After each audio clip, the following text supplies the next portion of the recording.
Hello ladies and gentlemen, and welcome to the Recap, the show where me and Cap are going to be going through the regions and looking back on the first 3 weeks of gameplay here from the DPC. And we're starting things off today with the China region, where we're going to be looking at our couple of series, and the first one is going to be LGD versus EHOME. But Cap, you managed to keep up a lot with the Chinese region? It's a bit of a weird time for you, I'm sure. Yeah, China is probably the region that, of the big regions, probably the one that I haven't kept up with the most. I think I've been watching a bit more Southeast Asia for whatever reason. It just happens to be like I'll get up or I'll be up late and I'll be able to watch a Southeast Asia game rather than a Chinese game. But I have kept up with the trends. That's the biggest thing. I've watched through a couple of replays, but the biggest thing I'll always kind of keep up with is what the drafting trends are. Yeah, it's been a very decisive region for what the meta is. I believe that the stuff that's getting picked here is kind of echoing through the rest of the regions. That said, coming into this, I was like, oh, Nature's Prophet, that was a China thing which was extended to other regions. But actually, we can kind of give that one to NA. We've seen Nouns taking that one and running with that. So, but definitely the Alchemist being run as a support, and they were running Dawnbreaker really early on as well. They've been playing Lion, which no one else has touched with a barge pole. But when you have Kaka in your region, you kind of have to play a bit of Lion, so I guess that's where they come from. Let's jump into our first series, which is going to be an interesting one. This one was LGD versus EHOME on the very first week of the DPC. Now, of course, LGD, I think it's really important to kind of state where they're at right now, because this team is confirmed for TI, right? They get that through the regional qualifiers. Meanwhile, a lot of the other teams, they still have to battle it out. So there is an argument to be made that LGD aren't as try-hard as we've seen them in previous iterations. That said, we've seen LG not playing try-hard before. We've seen them in Dota Pit last year. They really know how to not try hard, especially when their coach goes away. Like, they're picking Pudge, carry, first pick. This was like a year ago when it wasn't remotely popular. They're doing loads of stuff, techies again last year when it was just like unpickable. They were playing it. So we know what this team looks like in an iteration where they're not trying at all. That is not this team, okay? That is absolutely not this team. This is something else. But yeah, they've come to play Dota, but also I think they're being outmatched a little bit by teams who are just hungrier for it at the moment. Yeah, this EHOME team is very hungry. I've been kind of a low-key fan of them lately, ever since the original roster that came up with, what was it, like Phoenix Gaming or something like that? Yes, and that was them. EHOME ended up picking up some of those players, and that roster has changed a little bit, but I think they have at least two of the original members. I've been following these guys, and they are legit. So I wasn't like super shocked to see that they beat LGD. And unfortunately for them, they've had to just start off the season playing against all the top tier teams. Played against LGD, XTREME, and somebody else. So it's been a bit rough for them in that regard. But at least they got this win over LGD. At least in that regard, they were able to get a decent start. But yeah, LGD just kind of looks a little weird right now. They do look a little weird. It's weird that they're playing like, these really meta picks, and they just occasionally pull an absolute blinder for a game, usually one just on the draft alone. But yeah, I mean, they're not finding the wins. They're doing pretty poorly in the China DPC. Meanwhile, EHOME, yeah, coming into it with a hell of a start here. And if you don't know this team, then you should get to know them, because I believe that at least, I mean, we've had this discussion a lot amongst us in the China region. We've kind of been debating whether EHOME are going to make it to like the upper echelons in their current form, or whether we're going to have TI come and go, and then we're going to see some of these players, especially Shiro and Planet. Those are the two really big names, whether we're going to see them really take it to the big stage. And this was a hilarious moment here from Ame as he jumps up onto the high ground, drops a Chronosphere, and then cannot hit anyone inside of it. Just Yeah, it goes very wrong very quickly. I remember watching this game. It's this meta of these heroes that can really like being able to get up onto the high ground and give you ward vision, because everybody plays so heavily for ward vision in these team fights. It's the first thing you do. You smoke up. As soon as smokes breaks, you look to be able to plant a ward somewhere, and that's also the first D ward that you're like immediately looking at D ward on as a support. So if everyone's playing for that vision and how the high ground vision is so important, then the heroes that can put themselves up on the cliff, like Faceless Void, they try and do so. And, you know, most of the time it's a good idea. Maybe that time, wrong place. He did get the D ward though, so you can't take that away from him. He did actually kill a ward whilst he was up there. And yeah, I mean, it was looking close for a while, and then when EHOME start to get the advantage, you know, they've got the Visage. They are so powerful with this hero as well. And this was actually the first time we'd seen Shiro play Visage in the position 1. He's previously not really touched the hero. EHOME have picked it before, but only really on the off lane, and he played it awesomely. He absolutely dominated this game. Like, he was probably the highest impact player, maybe other than Echo, who was just kind of kicking off on the puck, but that's just puck at the moment. He kind of gets a bit of kudos taken away because the hero just seems crazy. But yeah, I mean, he was absolutely killing it on the Visage. I was very impressed by that.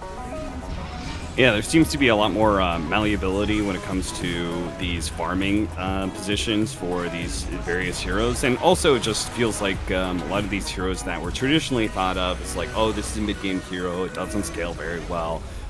You know, like a lot of these heroes are actually showing that they can be late game monsters. I think Visage is definitely one of them. I think another good example is Nature's Prophet, who he's always been okay going late game because of his stat growth, but now he's got this crazy level 20 talent. Actually, both the level 20 talents are pretty bonkers. Yeah, I think that we're seeing a lot more malleability in like what the traditional one position safe laner is playing, and a little bit more greediness from the off lane side, and that just seems to be kind of spreading out throughout all the regions, because this obviously the safe lane Visage was obviously reached its most success with Bet Boom at the recent major, because they just, I mean, they're still doing it. Oh, they're still picking that hero. They still believe in it. So, you know, it's something that has spread across and become really an international trend. Yeah, I mean, Dahak specifically, right? Like, he's also a Nature's Prophet player, so his form of gameplay, you know, it gives a good window into how they did so well at this event. And, you know, they're another team who, you know, I was doing interviews for a third-party company during the major, and they're a team who I was able to speak to, like, the day after. And they weren't disappointed at all, actually. They were pretty happy with how everything had gone. They're like, hey, you know what? You know, we barely even played that much as a team, so to pull out this result, we're happy and we're going to win the next one. That was pretty much the feeling I was getting from them, which is awesome to see, especially when they've just like freshly been eliminated.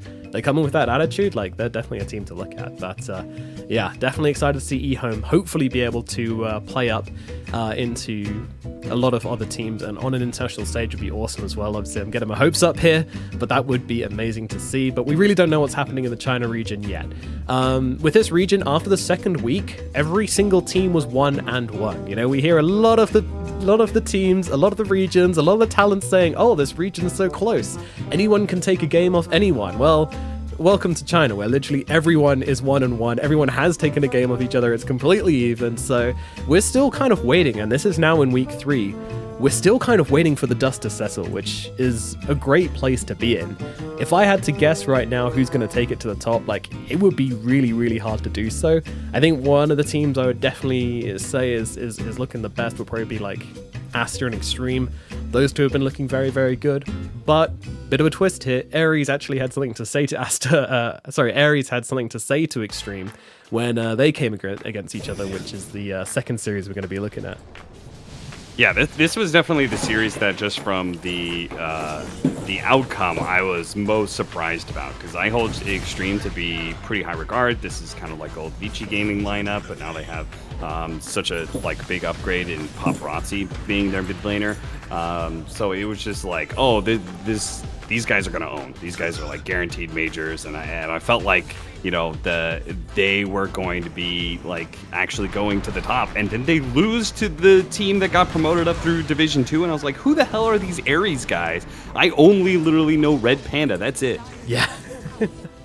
I mean, that's perfectly reasonable as well. I mean, Red Panda, I think Yi, who's the middle laner, who has swapped names several times, and his name is just a Dash. He was part of, I believe, Keen Gaming.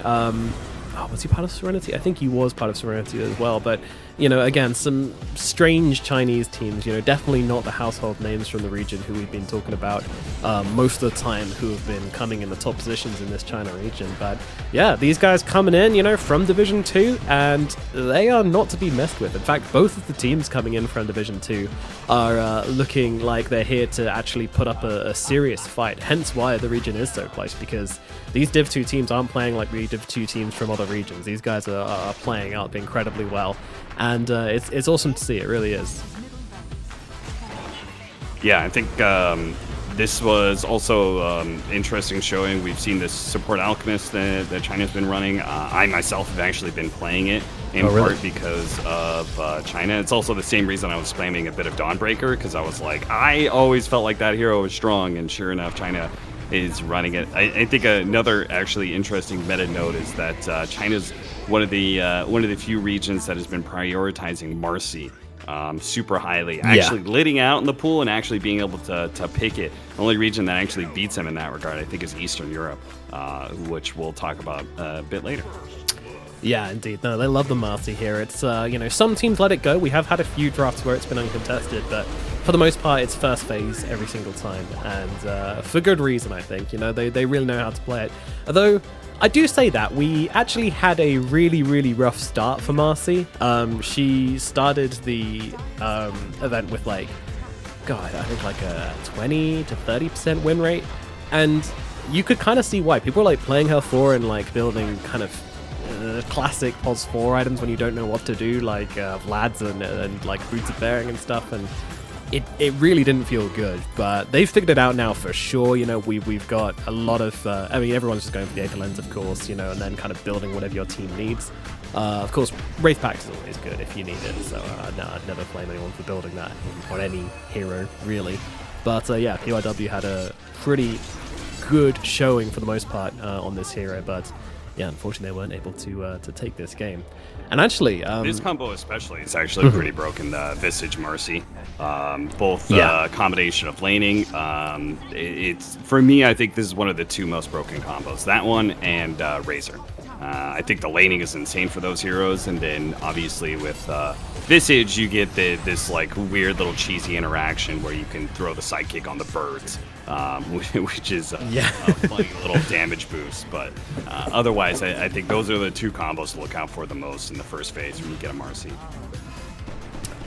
Yeah, definitely that one's been extremely popular. And actually Puck as well when you can get it. I mean, getting Marcy and Puck at the same time is very, very... That's happened. Yeah, you've already messed up if you've let that happen. But if you, because, you know, you could just dispose them and snap the coil every single time. But yeah, probably the most surprising thing about this game was this Pudge. Like, oh my god, this Pudge was absolutely destroying. Highest damage in the game by an absolute mile. Yeah, and it's something that we're going to see a lot more as this DPC season progresses, and we'll probably see it at the major as well. Core Pudge is not to be trifled with, and the funny thing is that different regions have different Pudge players, so it ends up on different core roles, but they all work for this Pudge. Carry Pudge, mid Pudge, offlane Pudge, they are all viable. The biggest thing is you have to get farm on this hero. So whatever role and position allows you to be able to do that, great, but you have to get farm on this hero. He's an incredibly snowballing hero. You can get to your level 15, Aghanim Scepter, get the spell Lifesteal, and you just literally walk into the enemy, and they can do so very little about it. So at this point in the game, Aries do something really cool where they basically just like send heroes at the side of Extreme in order to secure the Aegis on Ulu, on the Faces Void, and you know it's a bit sacrificial. They do end up losing their Monkey King for it, and their Pudge actually ends up dying here afterwards. But you know, you secured yourself an Aegis. It's fine. I would say this is a slight win for Extreme Gaming, but later on they do make use of this Aegis very nicely just by taking towers and putting pressure. And look at this from the Pudge as well. This is what I was talking about. Like, this fight is just insane. Misses 2 hooks, by the way, so who cares about that ability? Yeah, you really don't have to land hooks once you get to this point. Because if this Pudge blinks into you, and he's got his Aghanim Scepter, and he's doing all this rot damage, he's got a Spell Lifesteal going on. He has natural damage reduction in there. And like, so it's like the more heroes try and deal with him, the more Spell Lifesteal he's getting. And if he has a BKB and gets a full-on Dismember, then just forget about it. Yeah, it's so damn strong, so damn, like, just doesn't die. Just the amount of healing coming out from this guy is ridiculous. And then you just chrono the enemies on top of him. Like, what are you gonna do, guys? What are you gonna do, Extreme? Tap out and go next, and give Aries the 2-0 is what they're going to do. This was a huge win for them. I do want to talk just a little bit more about Extreme whilst we're talking about this matchup, though, because they're a team which a lot of people didn't really know so much about, and that's kind of understandable. You know, they came together at the start of this season, they fought their way in through Division 2, where they kind of sort of denied IG their spot in Division 1, but also sort of didn't because, you know, they were just kind of good. They made it into the regional finals in Season 2, where I believe they secured themselves 3rd or 4th place alongside RNG, I can't quite remember. But yeah, they're a team which is continuing to show improvement very steadily. You know, it's a very competitive region, so all the teams, you know, constantly having to get better. If you don't, then you just get left behind. But yeah, I mean, these are all household names you'll know and remember. You know, we've got, of course, Paparazzi on the team as well, who everybody knows, and he is one of the best mid laners, probably in the world. But in this team, he hasn't quite gotten to the same standard he's been at before. We're still waiting for this team to really kind of wake up and start to challenge LGD and Asta for that top spot. But it definitely feels like this is a season where they might be able to do that. Yeah, I have a lot of faith in all of these players, and I think they showed it in their first season in the upper division.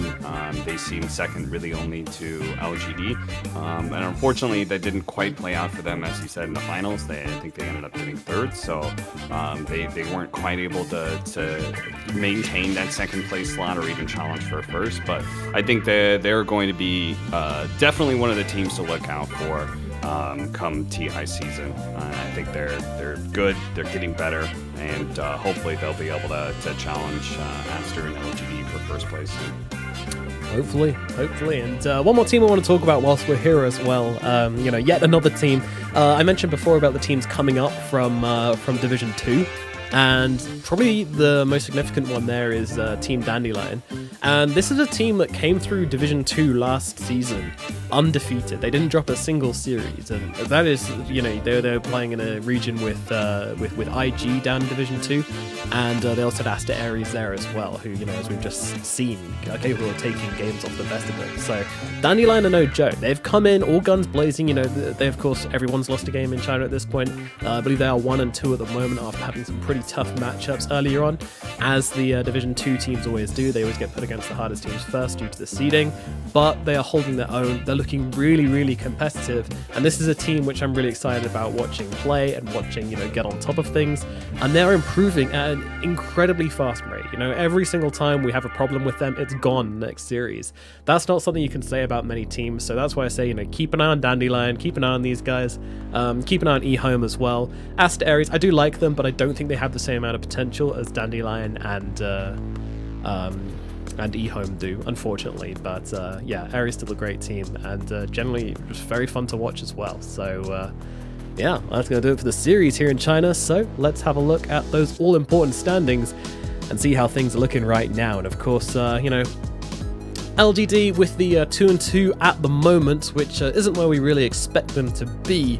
And they've also dropped some games against Vici and EHOME, which is pretty questionable, honestly. Like, these are teams which you expect them just to be winning games off, but as we mentioned before, you know, this team isn't in their most competitive variation. Kat, anything which surprised you about the standings here at the moment? I will just say one more thing about Dandelion, which is of course, that their 4 position, Jiang An. I remember I was trying to pronounce that all the way back at the ESL1 Frankfurt, I think, or maybe it was ESL1 one of the other German cities. I think maybe we did an event in Cologne. Maybe that's where it was. I think this guy is like, I've been a fan of him ever since. Oh, Chanming, Keen Gaming. And they went to that event, and I remember going through replays, and I thought he was a standout player at the time. So it's cool to see him still going on, and still playing and making it into the upper division. Hopefully he stays in the upper division. I thought he was so smart as a forward position. He had some like really crafty things that he did that I had not seen. He had one particular like mechanical play where he was able to sneak behind a tier 2 during nighttime because there was this sliver of area that you could get through at the time. It used to be that the tier 2 and tier 3 were way tighter, and he was able to get around behind that at, I think, like a clockwork for some really sick play. It was something I never seen any other forward position ever do, and so I just think that he's a really cool player to watch. So I'm looking forward to seeing how he progresses in upper division. Yeah, and I think as well, there's so many new carry players in this region as well. You know, obviously we've talked about Ulu from Aries, and you know, Dandelion are just almost an entirely new team. But then we've also got like Shiro on EHOME, who I mentioned before, very, very promising. We've got Lou, who are playing for Extreme Gaming before. He's pretty new as well, came from YBB, which is Extreme's academy team, which, you know, they're still into here in the China region. And these guys are looking fresh, they're looking awesome. We've also got Ghost on the side of RNG, who they're slowly starting to win people around. You know, my fellow talents are still very skeptical about any carry player that comes in for RNG, because it's a tough team to play carry for. You know, you're playing with Somnus, right? Like, you've got to be very, very adaptable, because if he feels like he can carry the game, you get down there. Like, you are no longer the position 1, pretty much. But Ghost, he's had some good performances so far. You know, he's had some bad ones, but he's had some good ones as well. So we're all kind of just waiting to see if he can last it out. God King, you know, he was on the slow path to improvement as well with RNG, but didn't quite hit the marks they wanted from him, so they let him go. Ghost, you know, it's... Yeah, let me ask, are there more God King haters, or are there more Ghost haters? Which one? Which one had more haters? I think when you name yourself God King, unfortunately, you just open the floodgates to haters coming through. I mean, you kind of bring that upon yourself. So definitely more God King haters. And, you know, he's got an incredibly eccentric gameplay style on God King.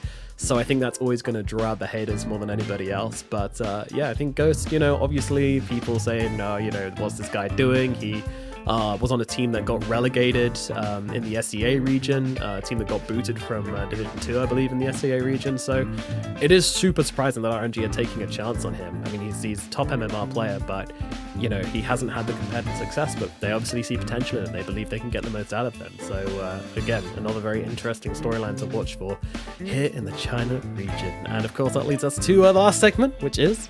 what are the games to look out for in the China region? Well, we don't have as much scheduled here in the China region compared to others, but in the next few days, I would definitely say keep an eye out for Asta RNG. That one is going to be a ridiculous amount of fun, and also probably very, very consequential. This should decide certainly one of the top pairings. I can't see either of these teams dropping out of the top 4, and if they do, then it will be off this match. So make sure you guys tune in for Asta RNG on July 3rd. Out of these games, Cap, which one will you be tuning in for? Oh, you got LGD versus Extreme right afterwards. July 3rd just sounds like a banger day all around. That sounds like the day to watch China DPC. You know, get up super early in the West Get Coast your coffee here, and maybe watch some Chinese games. Yeah, that sounds fun.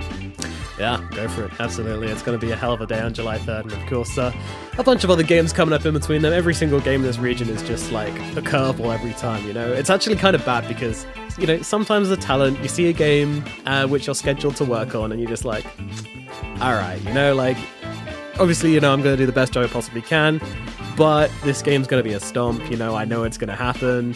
And then, like, it feels like every single time you dare to do that in this region, you just get slapped. Like, they just come over and say, oi, like, none of that.